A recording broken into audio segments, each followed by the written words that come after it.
I'll get us started. I'm a member of our Food and Faith Committee, or actually the Hunger Committee. The title of this series is Food and Faith, and I'd like to welcome everyone here today for that.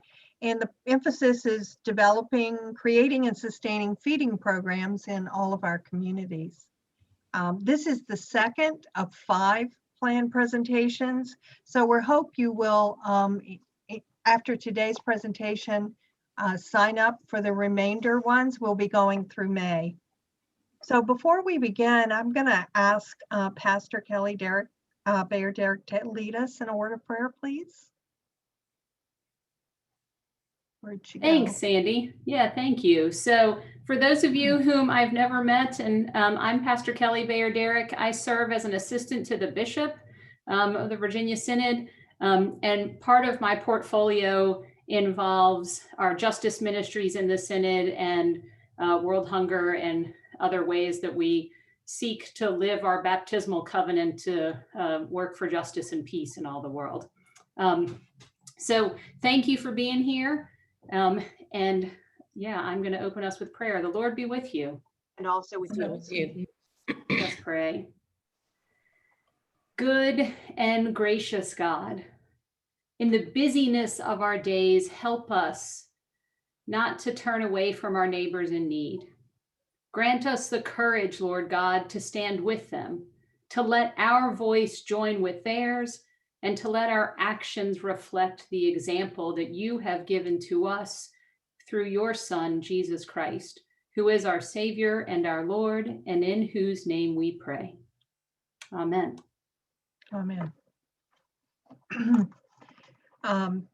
Before we begin, I would like to point out that Zoom has a chat feature. And if you would want to turn that on from time to time, if you have a question during the presentation, if you would type your question in the chat feature, and we'll get to those questions at the end of Petra's presentation. Also, Lene will be putting in some helpful links in the chat box. So I would encourage you to access that throughout the presentation today. Today's program is a presentation by Petra Rickertsen, the Coordinator Network Engagement with the ELCA World Hunger. Her passion for working towards a just world where all are fed began as a camp counselor and grew as a hunger leader on the Southwest California Synod Hunger Team. Petra learns every day and is elated to learn in this role every day how hunger leaders creatively act towards the mission that all of us share and to support their solutions. Though hesitant to trade the roar of the ocean, desert four-wheeling and rock climbing adventures for snow, we just talked about the 24-hour snow in Chicago, Petra is enjoying new adventures like snowboarding in the Midwest. So please, Petra, we welcome you and are eager to hear what you have to say. Thank you so much for having me be part of your conversation today. I'm really looking forward to chatting with you. I have a couple different things in store. First of all, I'll be sharing some information about ELCA World Hunger grants and what it means to be part of a granting ministry, how granting ministries are, what they do, how they're affiliated with ELCA World Hunger, what that relationship looks like. And then I'll be sharing more information with you about how to stay connected with ELCA World Hunger and some resources that you have available to you and how to access those as well that the program offers, and then how to also provide feedback on those resources and how to support the work that you are doing in your communities. So thank you all for being here and for your commitment to a just world where all are fed. We're all hunger leaders. So when I reference hunger leaders during this presentation today, please keep in mind that does include yourselves. So I'll go ahead and start with the granting presentation. And again, thank you, Sandy, for that lovely introduction. And as Sandy said as well, please type in the chat anything that you have to want to learn more about. And then at the end of both presentations, I will be offering up some time for questions and answers. So I'll go ahead and share my presentation now.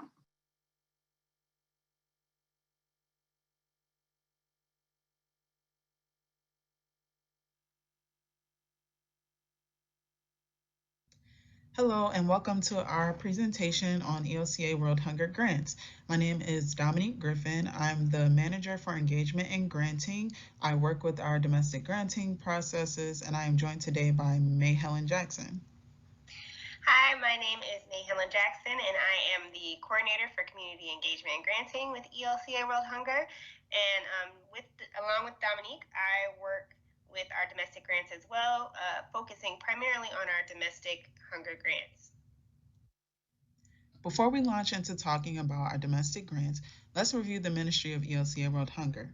ELCA World Hunger is a ministry of the Evangelical Lutheran Church in America, working courageously toward a just world where all are fed. We work with partners like you in over 60 countries around the world. As a ministry of the ELCA, we believe in a God of abundance that provides enough for all, but we recognize that sin isolates us from one another. To connect with God and with each other, we strive to accompany our partners, listening and learning, so that we can break the cycle of hunger for good. ELCA World Hunger Grants support transformative, holistic, and integrated programs that address the root causes of hunger and poverty. The work of ministries has spurred job creation, food production, health, education, and so much more. ELCA World Hunger's domestic granting approach is three-tiered. Our smaller and in some ways entry-level grant, the Daily Bread Matching Grants, are an opportunity for congregational feeding ministries. We ask that congregations fundraise with the guarantee of a $500 match from ELCA World Hunger. Domestic hunger grants are our mid-level granting opportunity. This grant encourages ministries that are focusing on more root causes of hunger.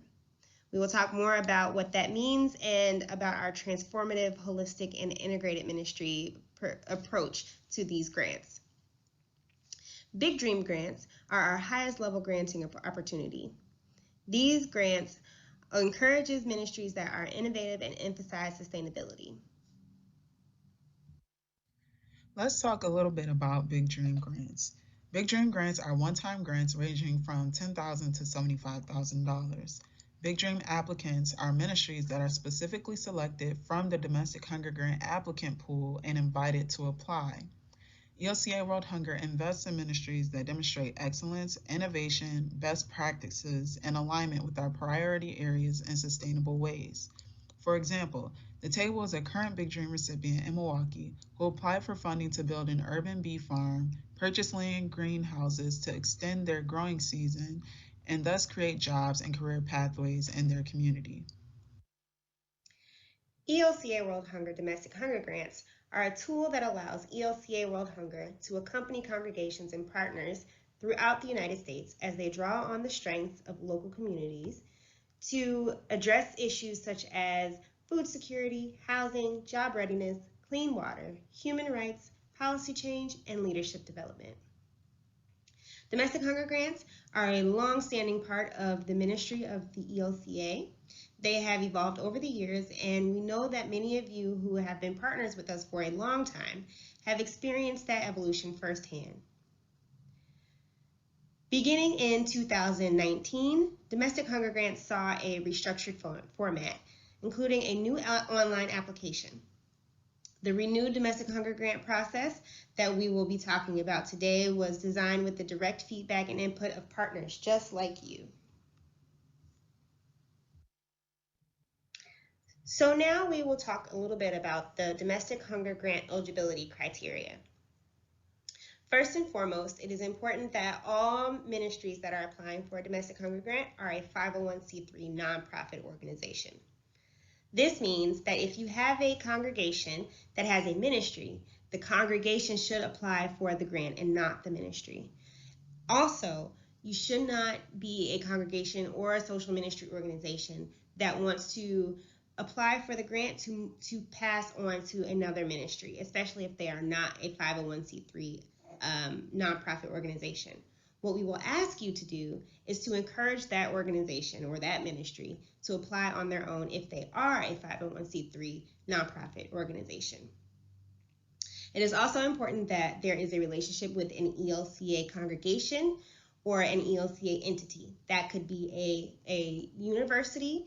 It could also be a Lutheran social service organization. We also ask that you are engaged with local community. So do you have members of the community that are a part of the board? Are you in tune with what the needs of your community are? The award terms for the Domestic Hunger Grant are $10,000 per year for up to 3 years. So that means you are eligible for a maximum of $30,000 over 3 years. And finally, if you would like to see more information about the Domestic Hunger Grants and its process, please visit elca.org/domestic hunger grants, where you can find videos and webinars and other tips on how to apply. When applying for domestic hunger grants, we ask that you keep our strategic priorities in mind. These priorities are leadership of people with lived experience of poverty and hunger, church with church, meaning we are a church who walks with our congregations within the ELCA, and ministries that are transformative, holistic, and integrated. Transformative ministries break down barriers between people and within communities. Holistic ministries offer more than just food. They are especially committed to pairing our best immediate direct services like food pantries or meal programs with advocacy for systemic change. Integrated ministries provide multi-sectoral approaches. For example, a summer meal program that offers ESL tutoring for children, or a health clinic that also offers emergency shelter services, or a community garden among immigrants that also has job training and budget training. Now that you understand more about our domestic hunger grants, let's talk about Daily Bread Matching Grant. ELCA World Hunger has worked to renew and reimagine our domestic ministry partnerships. Across the church, 96% of ELCA congregations participate in some form of anti-hunger ministry, ranging from multi-unit housing and multi-million-dollar social ministry organizations to food pantries. The Daily Bread Matching Grant is a new initiative of ELCA World Hunger aiming to share daily bread with neighbors in need by supporting small congregational feeding ministries. Our hope is that this grant process will provide ministries with the tools needed to enhance their fundraising strategies so that their feeding programs can be more sustainable. And finally, this grant process is designed to help ministries attract and retain new donors to ELCA World Hunger. Let's talk a little bit about how this grant process works. So interested ministries will apply online through ELCA GrantMaker. Ministries selected to participate will receive a link for their online giving platform. After signing up, you are free to customize your page with images and information about your specific feeding ministry. Identify a goal for how much you aim to raise during the fundraising period. Your goal must be at least $500 or more. Each ministry will have 2 weeks to raise as much money as they can. Once the 2 weeks have passed, the fundraising pages will close, and those who raised at least $500 or showed that they at least tried to achieve the $500 goal will receive a $500 matching grant from ELCA World Hunger in addition to the funds raised. Now that you understand the process and how to apply, let's talk about who's eligible for the Daily Bread Matching Grant. So this grant is specifically designed for small feeding ministries. Ministries who are interested in learning more about how to use online giving platforms to bolster their financial capacity, and those interested in a small funding boost as a reward for their hard work during the campaign process. Here's an example of a former Daily Bread Matching Grant participant. Our Redeemer is a congregation in Eugene, Oregon that felt compelled to do something about childhood food insecurity. Recognizing that many children often go hungry on the weekends because they lack the security of school breakfast and lunch, Our Redeemer partnered with Spring Creek Schools to provide snack packs, sending packs of food home to school children for the weekend. This congregation was able to raise $605 in a matter of only 3 days, with a total of 13 donations averaging $47. If the Daily Bread Matching Grant is something that is of interest to you or you think would be helpful to congregations that you know, applications are now open. Please go to the Daily Bread Matching Grants website. You can easily Google search ELCA Daily Bread Matching Grants to be redirected to the website and learn more about how you can register and apply for a Daily Bread Matching Grant today. We hope that you now have a fuller understanding of our different domestic granting processes and which grant would be the most suitable for you. If you have any questions, please feel free to email us at hunger@elca.org or feel free to reach out to May Helen Jackson or myself, Dominique Griffin, at the email addresses provided below.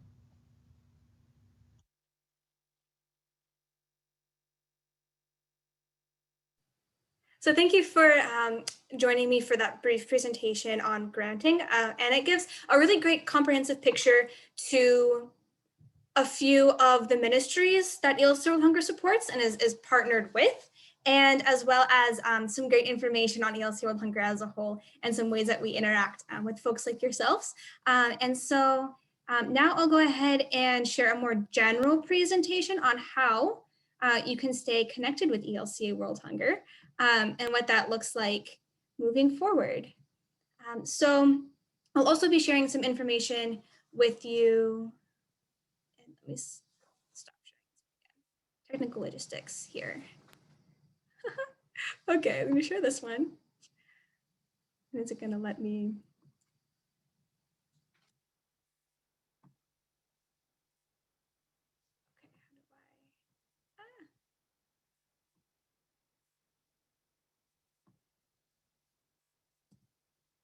There we are. Okay, thank you for your patience there. So I'll be sharing some more information with you about the grants that are actually participating in your synod as well. So we have some good information here. I'll start with, again, going back to our more general ELCA World Hunger premise as a whole. We operate using the accompaniment model. So it's really important to understand that this is what guides our work. When we are working together, we are walking, like when we build partnerships with ministries and with individuals and communities, we're walking together in solidarity, practicing interdependence and mutuality. So what that means is that we recognize that there are resources, that people have gifts, people who are already in communities. And so we're building on those gifts and we're using those resources that communities already have, and that creates sustainable options. So we're not just shipping in funds or shipping in food or ideas or things like this. The ideas, the programs, the materials to build these ideas and the programs and bring those to fruition are all coming from the communities in which those people reside. So this is built out of the accompaniment model. Again, it creates a sustainable approach and one where we'll be working together for a long time, again, towards sustainable change. We have quite a few resources available to you for free. So I'll actually go ahead and start with this page here, where this is just a sampling of a few of the hundreds of resources that we have accessible to you, available to download, and you can have a virtual copy to download online for free, or you can even order them right to your home for free and have a physical copy in your hand. We have so many different resources, from Lifelines, which is a magazine that we have, which comes out twice a year and provides information and resources, and most importantly, stories from communities that we're partnered with around the world that your funds support. We also have community assistance resources. So we have a one-page guide for how to address certain things that COVID may have brought up, either for yourself or in your communities, that we encourage the Synod Hunger team to share out with the people in your synods, even if you don't have a Synod Hunger team and you're just an individual and know someone who could benefit from learning how to access unemployment or SNAP or utilities assistance, even some like certain hotlines that we have down here, including a farmer's hotline. These are all really important resources that maybe people didn't know how to access before, but now they're realizing a need to during COVID and during the pandemic. So we have those resource sheets available to you.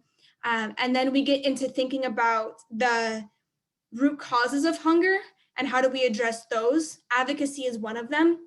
So by creating systemic change, we can get at why people are facing hunger, why people are facing poverty and violence and all these things that contribute to them being hungry today, right? And how do we address those and change those for the long term?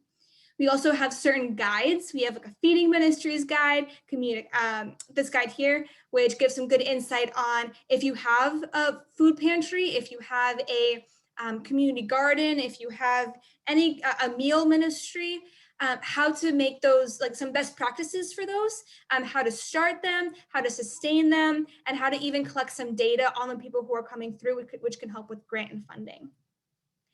Some more specific resources that we have available right now. Lent is less than a week away now. We have Lent and Advent resource packets every year. The Lent study guide just came out, and what we have is a Lent study guide, calendar, and action guide. So there's 3 resources there available to you, as well as some new reproducible stories, which you can share with your community, again, with how hunger is being addressed locally and internationally. Through ELCA World Hunger. The study guide is really great because it walks us through what will it take to end hunger with Bible verses, discussion questions, short little guides, just 1 a week. So there's only like 4 little studies in there, and great to do as a community or on your own. And we also have a brand new VBS out, Vacation Bible School, River of Life. So this one's focusing on water. This is our fourth VBS program, which is focusing on water and sustainable water choices and options, and what it means to have access to clean water and how that contributes to hunger and is a root cause of hunger as well, and how we can address that in our community, both locally and again around the world. Next, I would like to share with you that you do have some domestic hunger grant ministries and daily bread grant ministries in your synod, which is great. You have 4 congregations in your synod. So for those of you who don't know, a synod is just a regional grouping of Evangelical Lutheran Church in America congregations. So when you go to church on Sunday, those are a congregation. A group of those congregations make up a synod. So your synod is 9A Virginia Synod. And so within your synod, there are 4 congregations who received a daily bread matching grant and partnered with us there in that way this past year in 2020. And then you also have 4 domestic hunger grant ministries listed here with the cities in parentheses. And those are, we anticipate announcing those soon for 2021, as well as I have some great news to share with you as well. In anticipation, we also hope to share more publicly soon that 4 Kids is also an anticipated daily bread, Big Dream Grant ministry as well there in Norfolk. So more information about the 2021 grant partners will be coming out soon. And how you can receive that news. There's a couple different ways to learn about the next upcoming resources, the upcoming grants that we have available. Something to note is that in the presentation, it mentioned that daily bread matching grant applications are now open. They're actually not, they are closed, but the domestic hunger grant applications will be opening soon. So to learn more about those, you can stay connected with us on social media. We have a Facebook, Twitter, and Instagram and post there regularly. You can also sign up for Go and Do News, which is a bi-monthly newsletter, which means it comes out every other month. The next issue is in March, and we'll have more information about the domestic hunger grant applications in that next issue. We also have ELCA World Hunger blogs available to you, which are a really great way to stay connected with story sharing and how to access new resources and things like this and what those resources mean. Go and Do News is also a really great way to just stay marginally connected with new resources coming through, new event opportunities coming through once we get going back to having regular events in person, but we will also have some virtual event opportunities coming up, which I encourage you to learn about in Go and Do News. You can sign up for those by just emailing hunger@elca.org and I will sign you up, as well as these presentations Lene has put into a Google Doc or a Google folder, and then you'll have access to this presentation, and I hyperlinked sign up, which means you can just click on sign up and I'll take you over to the page where you need to go. In terms of action, there are several ways for you to get connected so that you can start acting today toward a just world where all are fed. Maybe you don't know where to start. Really easy place to start is through ELCA advocacy. They have action alerts that you can sign up for. They pre-write an email, you sign your name on it, and it goes off to your Congress people sharing some information in there. And you can also customize the message in there as well if you feel so called, about important systemic issues that need to be addressed so that we can work toward a just world where all are fed. Lene also uploaded a copy of the Hunger Leader 101 guide. As I mentioned before, you all are hunger leaders. What that means is that you are working toward a just world where all are fed, either through your prayers, through your finances, through your just being here and present and learning about ELCA World Hunger and our partner ministries and how we can all work together, right? And if you want more actionable steps, access that Hunger Leader 101 guide. There's some great, really simple just tasks that you can start work with to learn, act, and give toward the mission that we share. So that's all that I have for you today. What questions do you have for me? I see a few in the chats, and Lene already posted the presentation. Thank you for that. Great.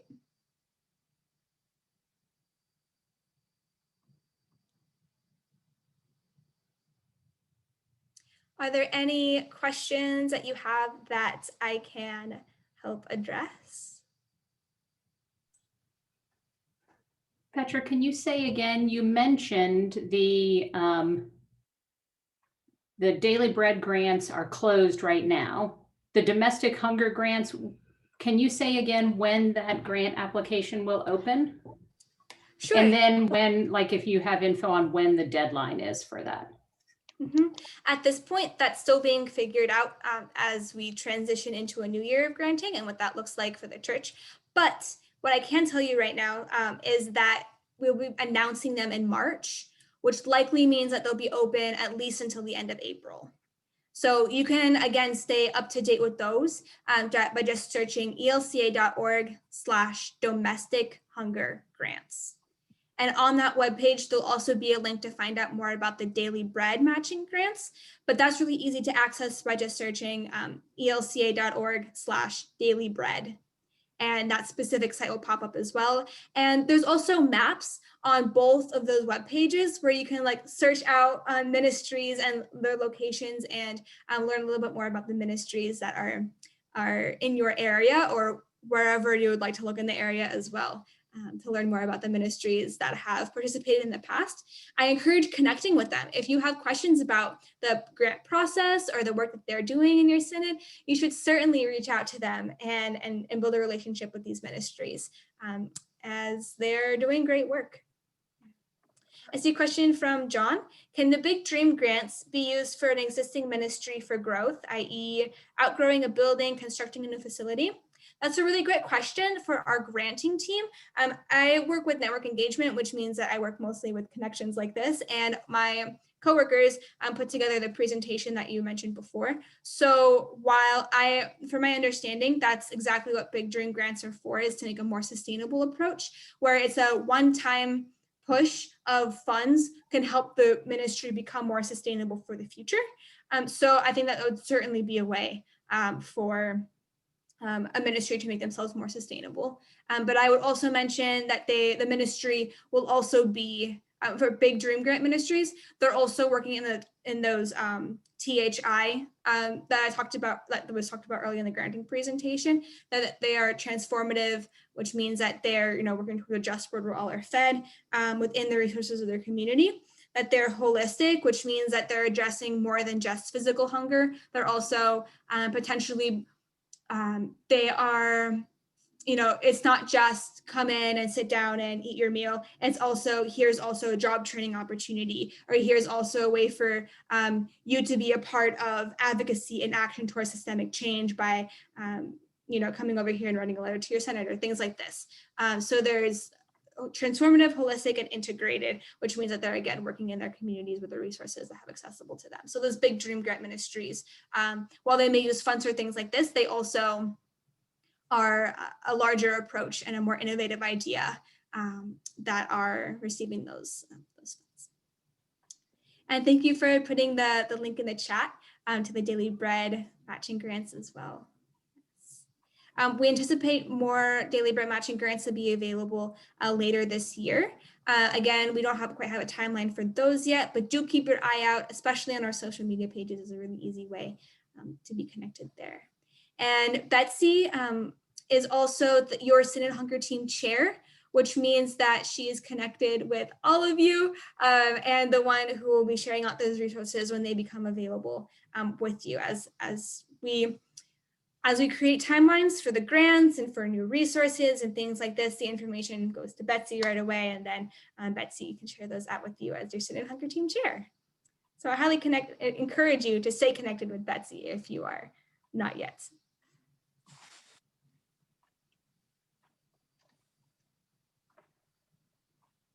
Petra, if you, our church did the Daily Bread matching grant last year, and it worked very well. We raised, I think, over $3,000 just doing that. Well, we actually did it in conjunction with another Lutheran church in the area, St. John's. Can we do that every year? Is that possible to do that fundraising effort every year? Yeah, that's a really great question. So that's something that's also been under evaluation. Since we opened up the Daily Bread matching grants for the first time last April, that was the first full iteration we did. Before that was 2 or 3 pilots. So that was the first time we opened it up, and it was a massive push for 200 congregations to be able to go through that. And at that time, we weren't allowing duplicates to come through. When we opened them up again later that year, we later in November last year, we opened up the Daily Bread matching grants again, and first priority went to congregations who hadn't participated yet to make sure that we're now including everyone who can. And then when all the spots hadn't been filled yet, we open it again for duplicates again. I anticipate that will be the way it goes around again this year. Is first sweep will be people who have congregations that haven't participated before. But then if we still have spots available, opening it back up again to duplicates.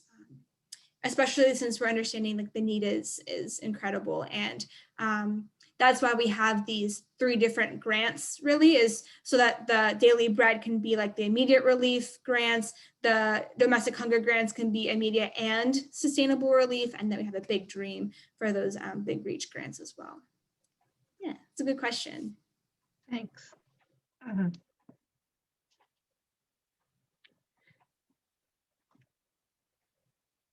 Any other questions from people? That said, Sandy, do keep in mind that that may change as well. So just keep reading up on the granting website and see what. I thought that the Daily Bread, what is nice about that, I mean, in some ways, it's not a high threshold that you have to meet, you know, to raise $500 in your congregation to get the matching grant. But I like the incentive, the fact that it incentivates, you know, people come in and then they, you know, they want to give. We have really not had a problem with donations this year, thankfully.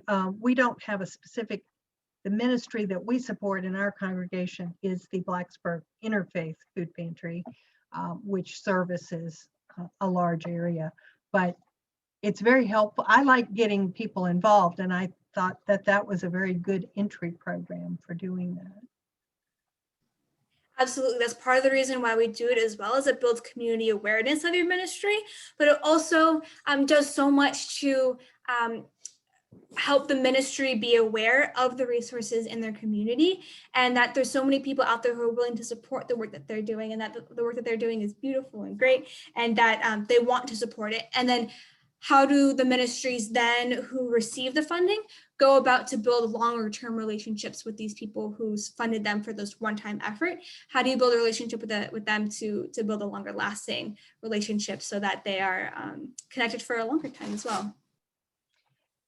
And I have one other slight question. I do not subscribe to the Go and Do News.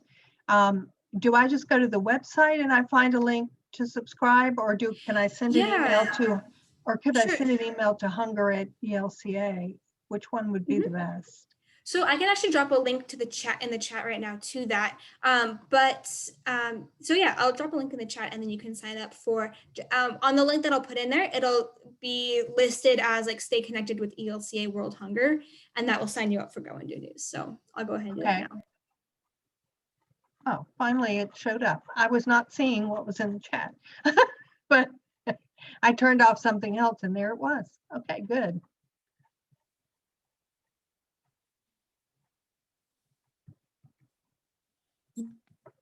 And Lene, could you talk about the folder where a lot of we're putting some of this information so that people would know how they could get there? Yes, I've created a Google Drive folder, and any resources that we receive, and it'll also include the presentations of these series. We're recording those and adding those in that folder too. And that is a link that I had shared in here on the chat. You'll receive an email following this that'll include that link too. So that way, if you don't grab it from the chat, you'll be able to access that folder. We are also asking if you would like to have your contact information shared in that folder as a resource that other people can connect with you for questions. I have a sign up sheet and I'm going to post that in here that you can it's just put in your contact information and let me add that to our resource folder.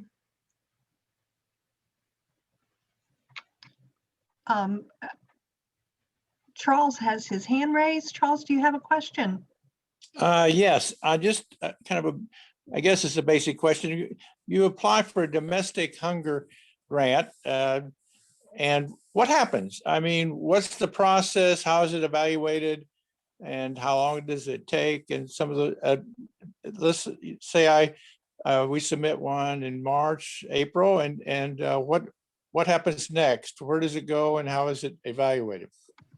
Yeah, it's a great question, Charles. Thank you. So because we operate on the accompaniment model, decisions aren't made by solely ELCA World Hunger staff. A board is how do we call it? It's the Synod review team is put together. So each synod comes together and evaluates the grant submissions within their synod. They have a criteria list. So they award certain points for certain aspects of the ministry. So for example, for a domestic hunger grant, we're looking for, again, transformative, holistic, and integrated. So they'll have a more specific breakdown of does this ministry do advocacy? Does this ministry do X, Y, does this ministry serve a diverse pool of people? Does this ministry create longer term change than just immediate relief? Questions like this and more that our granting team could more in depth share with you.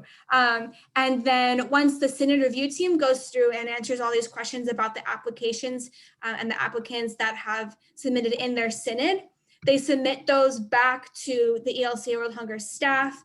And then there's a larger team, which is put together of Synod Hunger team chairs and contacts and a diverse select people from across our Hunger Leader network, from all across the United States, all kinds of ministries, all ethnicities, things like this. And so a diverse table is put together. And then the domestic hunger grant award table of those, I think it's 5 or 6 people, come together, and then they go through each of the grants and then determine based on how the Synod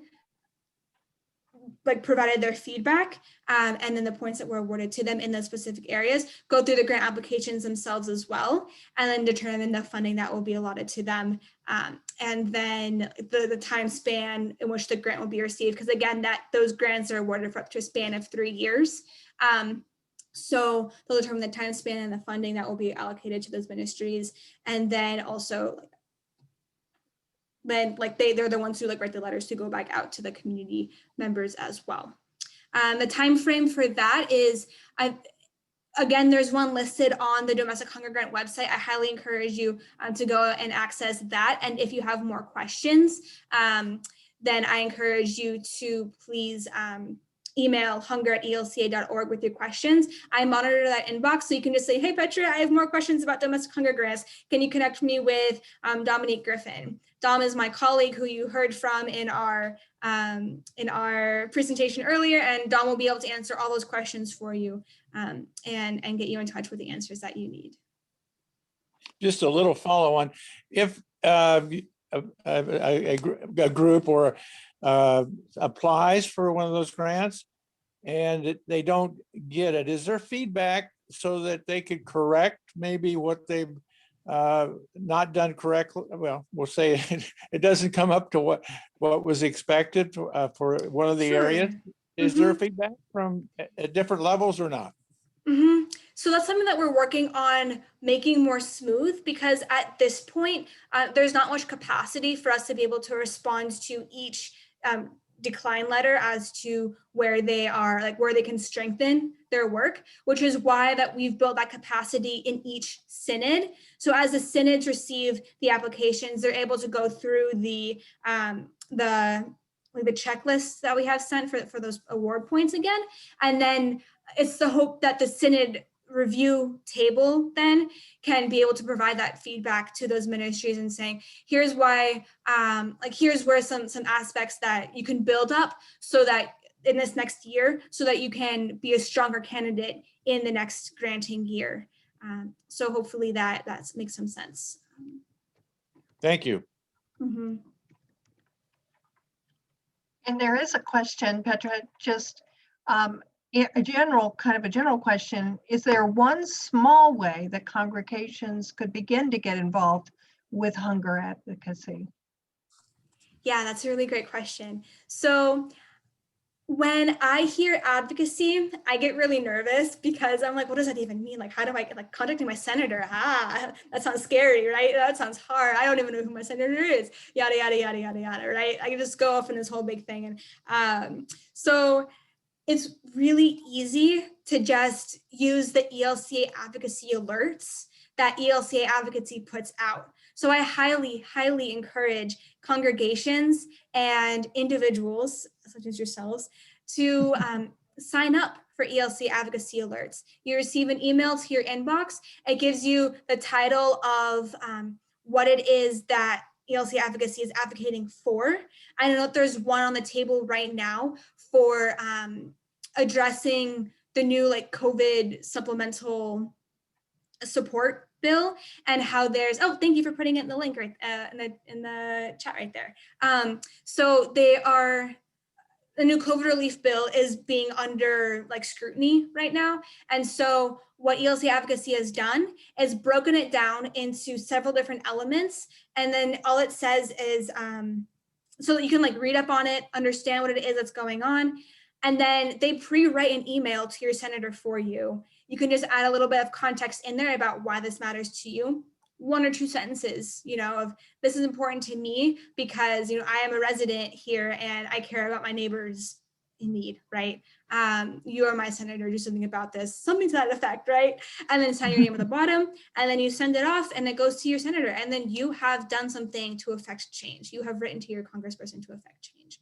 I know that a couple different people come back pre-pandemic, and perhaps again will post-pandemic, have little letter writing sessions just for 15 minutes after worship. They get together and sit around a table and just write one letter, right? One letter at a time makes a difference. If you do it every Sunday, just 15 minutes, 10 minutes, writing a little letter to your congressperson. They have pre-made templates out again that you can use. Again, those ELCA advocacy alerts, those are great templates that you can use to just write your own messages if you want to write a handwritten letter to your senator. These are great small ways to start getting involved with advocacy. An additional piece that I would like to mention is that it's really easy to get involved on a local level as well. So we not only have state representatives, right, but we also have local city representatives, right? So there's plenty of work that we're doing at the city level as well that you can influence change on. A lot of people don't know that the doors of people who work in legislative offices are wide open. Maybe it looks a little bit different right now because we're in a pandemic, but they're there to listen to you and hear what you have to say, even though it doesn't always sound like it, right? Sometimes it doesn't always sound like it with our votes. Sometimes it doesn't always sound like it because of what it is that they're saying or doing and representing us, right? But they're there to represent us. They want to hear what we have to say so that they are representing us, their city people, well. So go and have a conversation with them. They'll go take them out for coffee. That's something, they are people too, and they're representing us and they want to hear what we have to say and what we have to share. So again, hunger issues, root causes of hunger issues are all present in your communities. You know how they look. You each have experience with them, each in your own way, right? So go and learn, even if it's to go and learn what your senator's approach is on it, or what your local advocacy person's approach is on hunger and its root causes, violence, what they're doing about to address X, Y, and Z, go and have a conversation with them and learn about it and use your experience to help inform their decisions as well. What you have to say and your experience matters and they want to hear it. Create a space for them to hear it. I think that's really important to share with you as well. Is there any coordination with the ELCA advocacy group and Bread for the World? That's a really great question. So the ELCA as a whole does support Bread for the World through several different grants and partnerships along the line. I can't speak exactly for the relationship between ELCA advocacy and Bread for the World for that like specific connection, but I do know that quite a few, there's a lot of overlap between the advocacy that Bread for the World does and ELCA does. We're on the same page with a lot of the communications there, which is encouraging because again, it's working together toward a just world where all are fed, and there's several different ministries that are doing that. So I know that Bread for the World is one of the ELCA's partners in so doing. Okay. Yeah, well, I guess I sort of was wondering, I know Bread for the World is an actual lobbying group in DC. Does the ELCA actually have a lobbying group in DC as well, or? Yeah, we do actually. We have offices in, yeah, the ELCA advocacy office sits in DC, and we also have some regional Lutheran Office of Public Policy, LOPP, offices around the United States as well. I want to say there's like 16 or 17 LOPP offices, which are regional Lutheran public policy offices. And if you're interested, I can help connect you with a local one to yourselves as well if there's one nearby. That's really interesting. Thank you for sharing it. I've been a Bread for the World member for like 30 years, with their monthly contribution. So that's good to know. I didn't realize that. Right. Yeah. Are there any other questions? We're coming up close to the hour. Just want to make sure everybody, if you have anything out there that you'd like to talk about. I'll piggyback on two things. Cynthia might Petra. have a question. Oh, Sorry.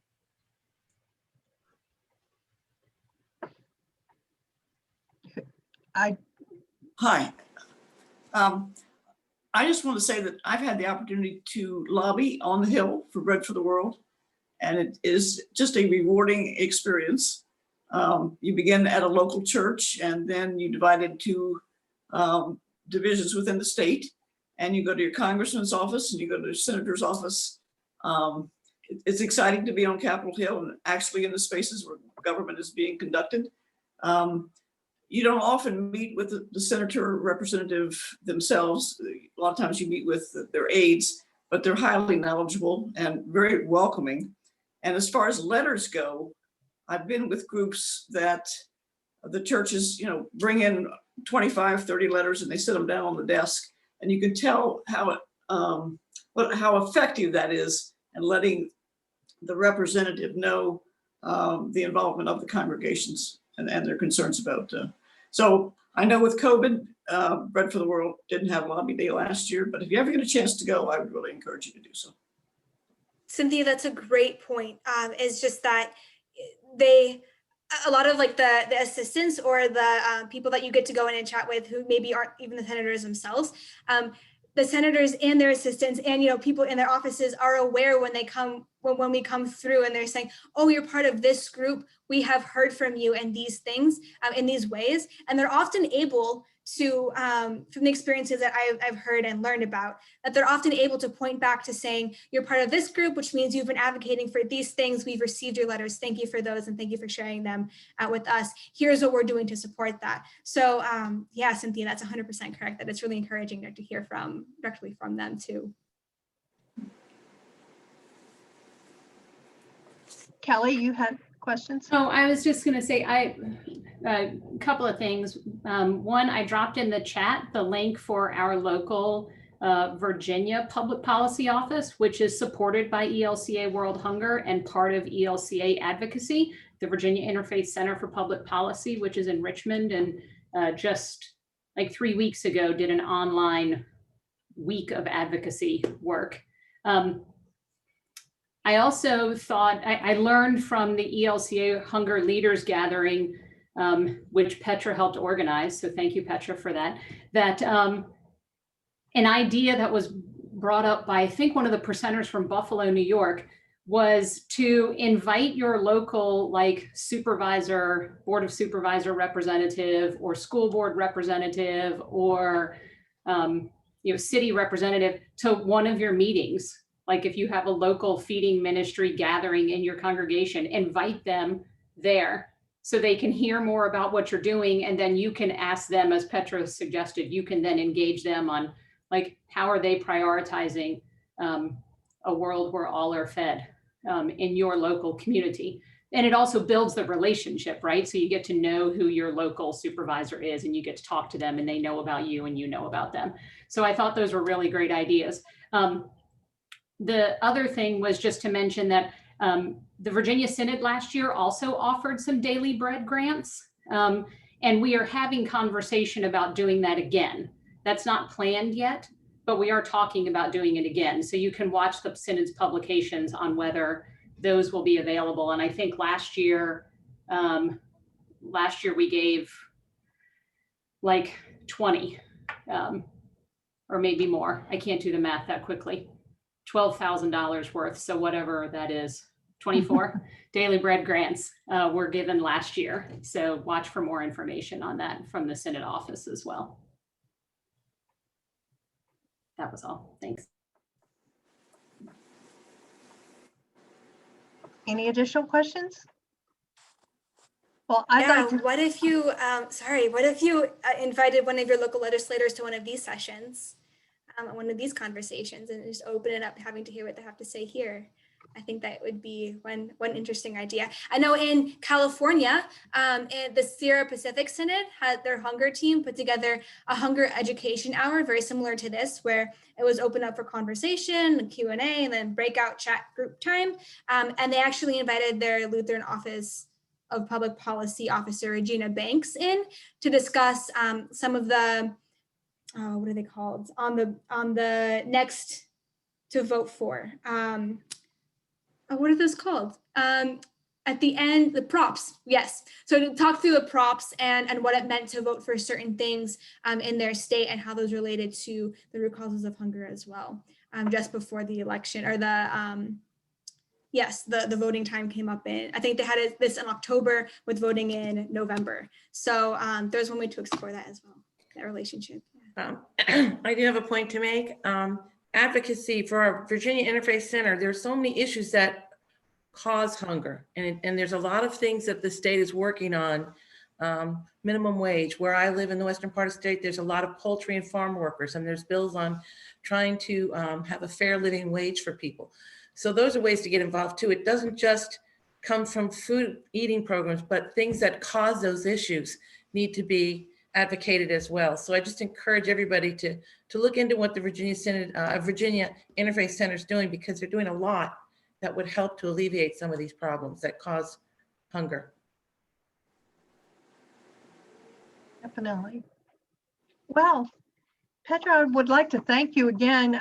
This was I learned a lot, and I was really glad that you were here to offer, take time and spend with us and share with us. For those of you that are on the call, I just would also like to remind you briefly that we do have 3 other sessions, and we look to regroup over the summer and offer additional sessions. And Petra has just given us a couple of great ideas to go forth with.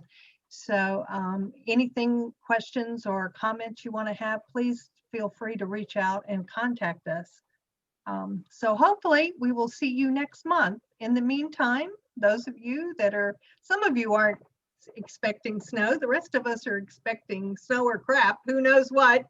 They keep changing their ideas as we're having precipitation of something.